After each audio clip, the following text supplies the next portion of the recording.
Anda masih bersama saya Jen Cahyani di iNews Siang, segmen khusus Cahaya Ramadan. Pemirsa, suasana Ramadan mulai terasa di Ibu Kota Nusantara atau IKN.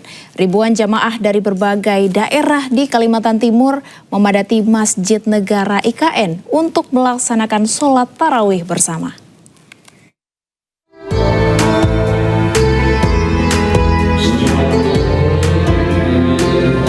Ratusan jemaah dari berbagai wilayah di sekitar IKN hingga Balikpapan dan Samarinda memadati area masjid sejak usai sholat Isya. Mereka datang untuk mengikuti rangkaian ibadah tarawih di masjid yang menjadi simbol peradaban baru di ibu kota negara ini. Tahun ini Masjid Negara IKN yang berdiri megah di kawasan inti pusat pemerintahan Nusantara untuk pertama kalinya menggelar sholat tarawih. Diharapkan kehadirannya tak hanya menjadi ikon arsitektur, namun juga menjadi pusat syiar Islam serta penguatan nilai-nilai spiritual di tengah pembangunan ibu kota Nusantara. Kalau di sini mungkin karena masjidnya baru, jadi vibes-nya masih kerasa masih new banget, terus juga jadi ada giroh semangat gitulah buat ngelakuin ibadah. Rasanya kayak wow, ternyata keren juga ya hasilnya masjid ini, kayak untuk bangunannya luas, terus juga indah, dari luarnya juga keren gitu, seperti itu. Rasanya happy sih pastinya. Masjid Negara IKN memiliki daya tampung hingga sekitar 6.000 jemaah, baik di area dalam maupun pelataran. Selain jemaah umum, sejumlah pegawai otorita dan pekerja proyek IKN turut melaksanakan ibadah bersama. Dari Ibu Kota Nusantara Kalimantan Timur, Mukbin Aziz, iNews melaporkan.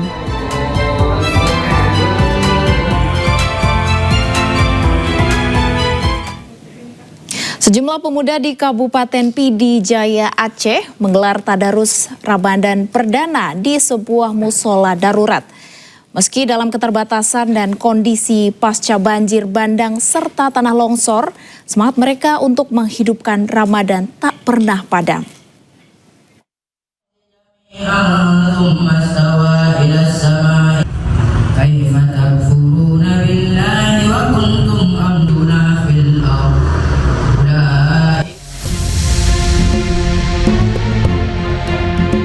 Lantunan ayat suci Al-Quran mengalun pelan di tengah malam yang masih disertai udara lembab dan bau lumpur dari sejumlah pemuda di musola darurat Desa Manyangcut, Kecamatan Meredu, Pidi Jaya Aceh, karena musola desa mereka masih tertimbun lumpur.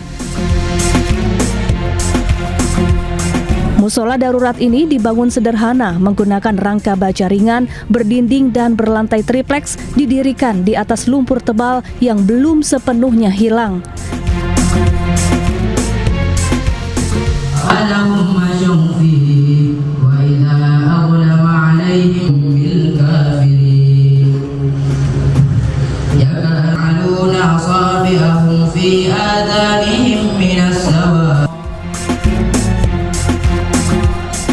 Salah satu pemuda menyebutkan tadarus ini akan terus dilaksanakan setiap malam selama bulan Ramadan. Bagi mereka, tadarus di musola darurat bukan sekadar ibadah, namun juga simbol keteguhan iman dan harapan di tengah luka bencana.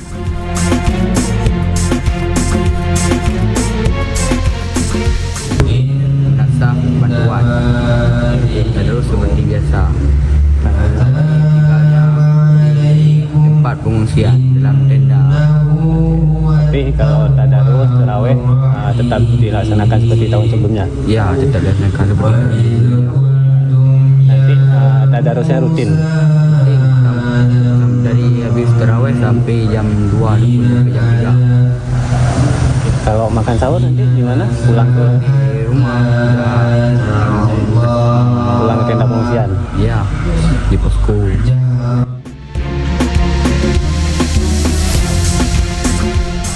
Hampir 3 bulan pasca bencana banjir bandang dan tanah longsor yang terjadi, kondisi desa di Kabupaten Pidi Jaya Aceh belum sepenuhnya pulih. Di atas lumpur yang belum sepenuhnya kering, Ramadan tetap hidup di Desa Manyangcut dengan Al-Quran, doa-doa, dan semangat pemuda yang tak pernah padam. Dari PD Jaya Aceh, Jamal Pangwa, iNews melaporkan. Sementara itu di Tangerang, Banten, selama bulan Ramadan, seluruh tempat hiburan malam dilarang beroperasi. Rumah makan di sana juga baru mulai beroperasi pada jam 4 sore.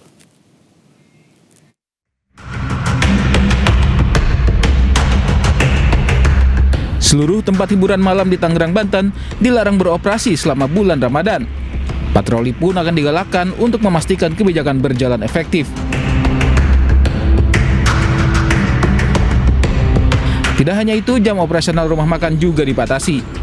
Kebijakan ini tertuang dalam surat edaran yang diterbitkan bersama MUI. Tetap kita akan menutup sementara tempat-tempat hiburan, ya, tempat-tempat hiburan yang ada di wilayah Kabupaten Tangerang. Restoran ada juga, restoran, rumah makan ya, restoran itu kita tentukan mulai pukul 4 sore mereka boleh buka, ya. Tapi kalau dari pagi setelah sahur sampai dengan pukul 4 jangan buka dulu. Nantinya pengawasan aturan akan melibatkan TNI dan Polri. Sanksi pun menanti bagi tempat hiburan malam yang melanggar aturan dengan tetap beroperasi di bulan Ramadan. Dari Tangerang, Banten, Aimarani, iNews melaporkan. Nastar identik dengan selai nanas, namun ada yang unik di Malang, Jawa Timur. Seorang pengusaha kue kering meraup cuan dengan nastar apel.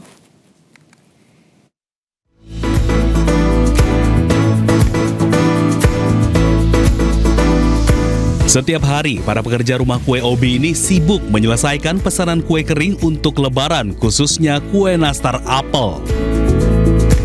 Bentuknya yang unik menyerupai buah apel, lengkap dengan selai apel buatan sendiri, membuat kue ini banyak diburu pembeli sejak awal Ramadan lalu. Setiap hari sedikitnya 300 hingga 400 toples kue nastar apel dipesan pembeli. Tak hanya untuk oleh-oleh, sejumlah pembeli memesan kue nastar apel ini sebagai hampers yang dipadukan dengan beberapa kue kering lainnya. Kalau untuk hampers, ini mulai bulan kemarin sudah banyak permintaan. Masuk Maret, bulan Ramadan ini permintaan meningkat sampai 30%. Semuanya minta ada nastar apelnya. Sejak awal hingga pekan pertama bulan Ramadan, sudah ada lebih dari 1.000 toples kue nastar apel dan ratusan hampers yang dipesan. Untuk harga kue nastar apel ini dibanderol mulai dari Rp80 hingga Rp150.000 per toples. Sementara hampers dibanderol mulai dari 300 hingga jutaan rupiah. Dari Malang, Jawa Timur, Denny Irwansyah, iNews melaporkan. Suasana haru dan khusyuk menyelimuti Masjid Suci Al-Aqsa di Yerusalem saat ribuan umat muslim melaksanakan sholat tarawih pertama tahun ini.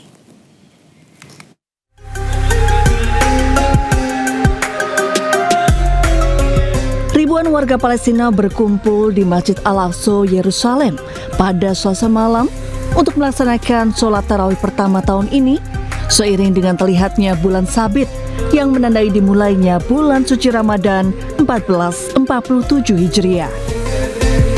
Para jemaah melaksanakan sholat tarawih di halaman masjid dalam suasana haru dan khusyuk di tengah situasi keamanan yang masih terjadi. Jemaah bersyukur masih bisa menginjakan kaki di Masjid Suci Al-Aqsa di Ramadan tahun ini dan berharap bulan suci bisa membawa kedamaian di kawasan ini. بنحب لكم كل عام وانتم بخير من المسجد الأقصى من أول يوم تراويح. الحمد لله المسجد مليء بالمصلين وإن شاء الله إنه بضل عامر بالمسلمين وبالأمن والأمان وندعو إنه ربنا سبحانه وتعالى يحفظ لنا أقصانا وكمان مرة كل عام وأنتم بألف خير. Bagi warga Palestina, sholat tarawih pertama di Masjid Al-Aqsa bukan hanya ibadah rutin Ramadan, namun simbol keteguhan dan harapan di tengah pembatasan yang dilakukan pasukan Israel. Memasuki bulan suci Ramadan, keluarga Palestina berbuka puasa di antara puing-puing reruntuhan bangunan Masjid Al-Abbas Palestina. Suasana menyelimuti puing-puing reruntuhan bangunan Masjid Al-Abbas yang hancur akibat serangan Israel. Saat keluarga Palestina ini menikmati momen berbuka puasa dengan menggelar tikar dan menyantap makanan sederhana. Kehangatan kembali terasa di area Masjid Al-Abbas yang sebelumnya dikenal sebagai salah satu tempat ibadah yang ramai dikunjungi umat Muslim saat Ramadan. Kini sisa dinding dan kubah masjid jadi saksi bisu keteguhan keluarga Palestina di tengah konflik berkepanjangan antara Israel dan Hamas.